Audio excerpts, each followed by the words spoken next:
tudo bem? Este é o episódio de número 286 de O Fichamento. Nesse episódio, vamos conversar sobre as ideias centrais do livro Colonialismo Digital, por uma crítica hacker fanoniana, de Davisson Faustino e Walter Lippold. O livro propõe que o colonialismo não é um tema do passado, mas uma dinâmica presente e real no nosso mundo digitalizado. E para a gente começar a desempacotar isso, a primeira ideia que, já chama a atenção é que o termo colonialismo digital não é usado como uma metáfora. O livro argumenta que é um processo objetivo, uma nova fase do capitalismo. Perfeitamente. Os autores, e também o Sérgio Amadeu da Silveira no prefácio, defendem que a gente está vivendo uma nova repartição do mundo. Só que essa divisão não é mais por territórios físicos no sentido clássico, né? Mas sim por espaços de exploração econômica através da tecnologia. Certo. E essa dinâmica toda se baseia em dois pilares. A partilha territorial do globo pelos grandes monopólios de tecnologia, as famosas Big Techs, e o que eles chamam de colonialismo de dados. E o subtítulo do livro é Por uma crítica hacker fanoniana. O que o pensamento de Frantz Fanon, que foi um teórico da luta anticolonial lá do século XX, tem a ver com o nosso mundo digital de hoje? Olha, aqui está a tese central da obra. Para os autores, é impossível entender o colonialismo, seja o histórico ou digital, sem entender o racismo. Eles resgatam a conclusão de Fanon de que a cisão entre o colonizador sujeito e o colonizado objeto foi, fundamental para sustentar o capitalismo. Uma lógica que desumaniza para poder justificar a exploração, certo? Isso. E essa lógica se mantém hoje. O livro aponta o que chama de um silêncio ensurdecedor da literatura especializada, que fala muito em colonialismo de dados, mas frequentemente ignora a questão racial. A premissa é clara: não há colonialismo sem racismo. Isso é fascinante, porque geralmente a gente pensa no mundo digital como algo imaterial, que existe na nuvem. Mas o livro conecta essa nova forma de colonialismo a processos bem físicos, bem concretos. Sim, e este é um ponto fundamental. A obra reforça que não é possível existir software sem hardware. A nuvem não é etérea. Ela é composta por gigantescos data centers que consomem uma quantidade, imensa de energia e de água. E mais, o hardware depende de matérias-primas extraídas de forma violenta. O livro cita exemplos diretos. O ouro ilegal de terras indígenas no Brasil. Que vai parar nos nossos aparelhos. Exato, a colombita e a tantalita, o coltan, do Congo, e o lítio da Bolívia.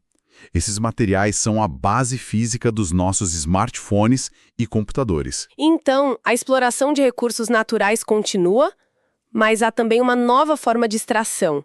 Como funciona esse colonialismo de dados?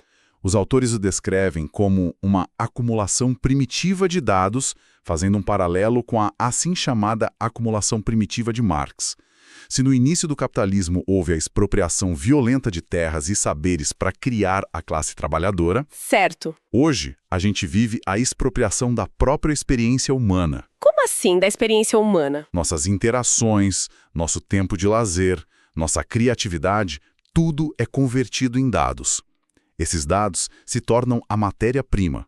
Como disse o desenvolvedor Andrew Lewis, se você não está pagando pelo produto, você não é cliente. Você é o produto sendo vendido. Nossos dados são um ativo extraído e comercializado. Cenário.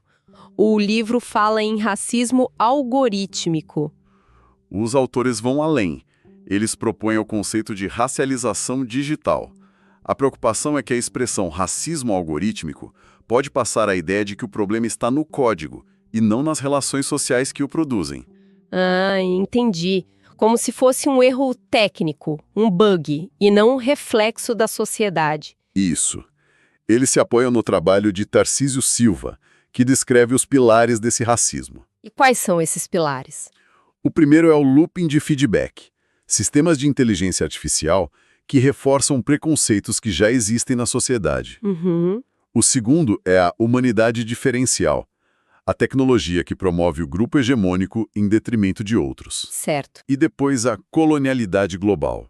Empresas que oferecem acesso restrito à internet em países do sul global, limitando os usuários aos seus próprios ecossistemas. E o último? E por fim, a colonialidade de campo, que é a própria área de tecnologia negligenciando o debate sobre racismo. Isso desconstrói totalmente a ideia da tecnologia como neutra. E o livro aborda a ideologia que sustenta esse sistema, a tal ideologia californiana. O que seria isso? É a ideologia que nasceu no Vale do Silício. Ela mistura, assim, o culto ao livre mercado e o antiestatismo com uma visão meio utópica da tecnologia como libertadora. Uma contradição, né?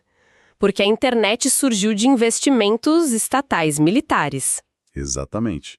Essa ideologia ignora suas origens e vende a imagem do hacker solitário que luta contra o sistema, o self-made man da era digital. E como isso se atualiza hoje? Se atualiza no que eles chamam de fardo do nerd branco. A ideia de que as big techs têm uma missão civilizatória de conectar os desconectados, reeditando a velha retórica colonialista. Diante de um cenário tão complexo, que caminhos para a resistência o livro aponta? O que significa descolonizar a tecnologia? A proposta central é uma interface fanoniana hacktivista. Não se trata de uma rejeição ingênua da tecnologia, um ludismo digital, mas de repensar, reapropriar ou até recusar tecnologias. Entendi. Fanon analisou como, na Revolução Argelina, o rádio, uma ferramenta do colonizador, foi reapropriado pelos revolucionários para construir uma consciência nacional. Ah, que interessante. Então a tecnologia é ambivalente. Isso. A descolonização hoje passaria por ações concretas. Como, por exemplo? Apoiar e criar perilabs, que são laboratórios de periferia, clubes hacker de ciência populares. Lutar pela soberania digital e pela regulação das big techs. E também alternativas econômicas, imagino? Sim. Defender o cooperativismo de plataforma como alternativa à uberização. E combater a desinformação com letramento crítico e com o que chamam de pedagogias hacker e griot. Então a ideia é disputar o controle e o sentido da tecnologia, a partir das bases. Exato.